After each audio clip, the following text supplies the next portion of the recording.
Hi, welcome back to Supply Chain Systems Scheduler. Today we're going to focus on demand management and go into a little bit more depth about some concepts we talked about in earlier sessions. Particularly up on this demand line, try to give you some of the background conceptually on where this information is coming from and how it's being manipulated.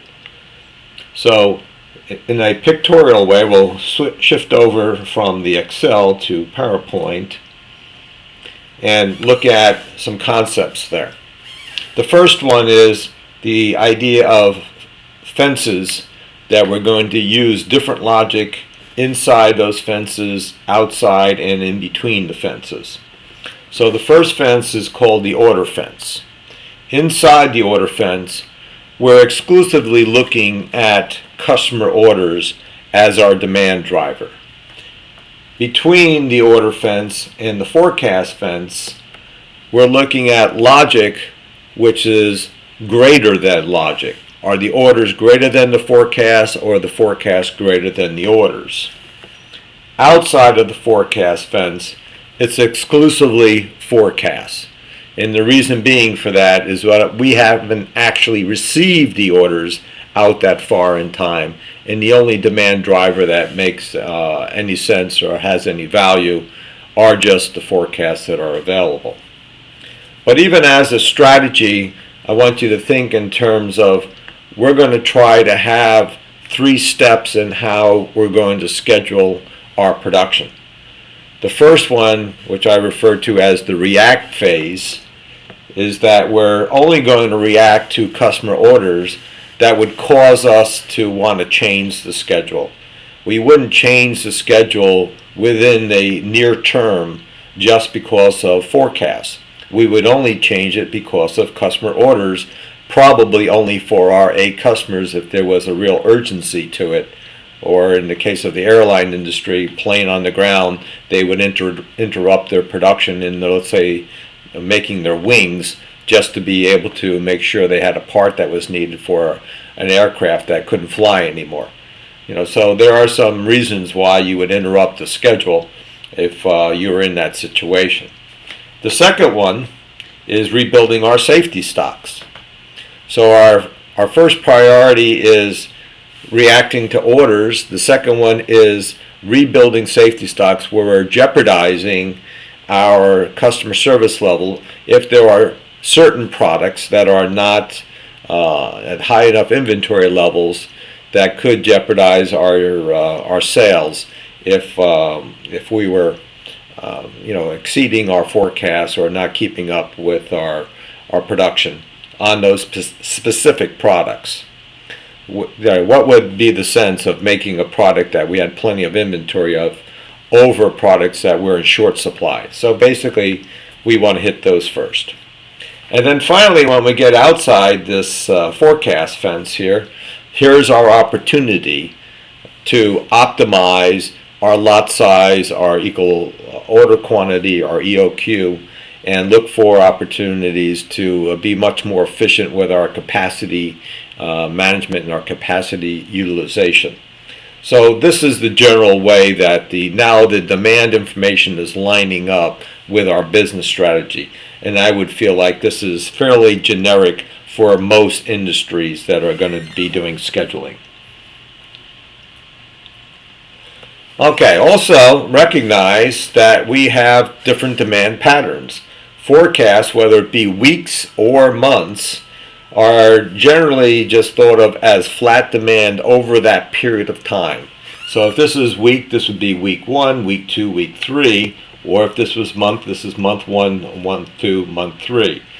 If we find that there is some seasonality or some bias within a month on a regular basis, we then have to break up a monthly forecast. Assume that this is a monthly forecast. We could vary the forecast by week and actually have the monthly forecast broken up into these flat patterns, but it's still going to hold for the entire week. Orders, on the other hand, typically have specific days that they are due. At the end of the day, you have to assign a date that is the date that the customer needs to have it shipped to them or received by them, and then we have to back out how much shipping time there is and how much production time there is in order to meet those schedules. But they are specific in the day that they are going to be needed, whether we're actually scheduling to the manufacturing date, the ship date, or to the date that they expect to receive it. And then also the next concept here is that we don't have all the orders all the time for our forecasts. We're consuming our forecasts over time. And our orders are going to be more representative of demand. So really when we look at this chart here, we have more orders in the short term that are going to represent our true demand. And as we go further and further out, we're going to have less and less orders that represent that demand. At a certain point in time, they cross over, and outside of that, the forecasts are going to be a much more meaningful source of our demand pattern that we can expect. We just simply haven't received the orders yet. Now, there is the opportunity, as you're doing your schedule, you want to be working with your sales and marketing organization, looking at promotions and things that can distort demand.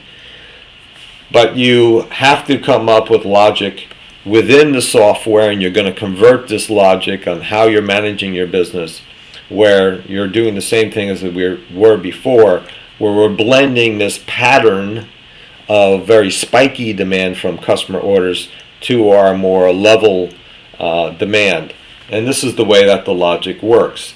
Here we have orders only inside the order fence and the forecast fence in between them. We're blending these two things together, and then outside of our forecast fence, it's forecast only. But every time we look at this information, it is also an opportunity to question our forecast. And if it looks like, let's say you're selling Apple phones or Apple watches, here's an opportunity to watch this on a daily, weekly basis, or whatever time frame you want to use, and question whether we should be adjusting our total forecast based upon how things are happening. Especially for new product launches, this is very significant. You want to track this trend between the orders and the forecast and determine whether you should be adjusting your forecast. And that should be done fairly rigorously, especially on new product introductions. Okay, that's it for today. Thank you for coming by and spending some of your valuable time with us. Bye-bye.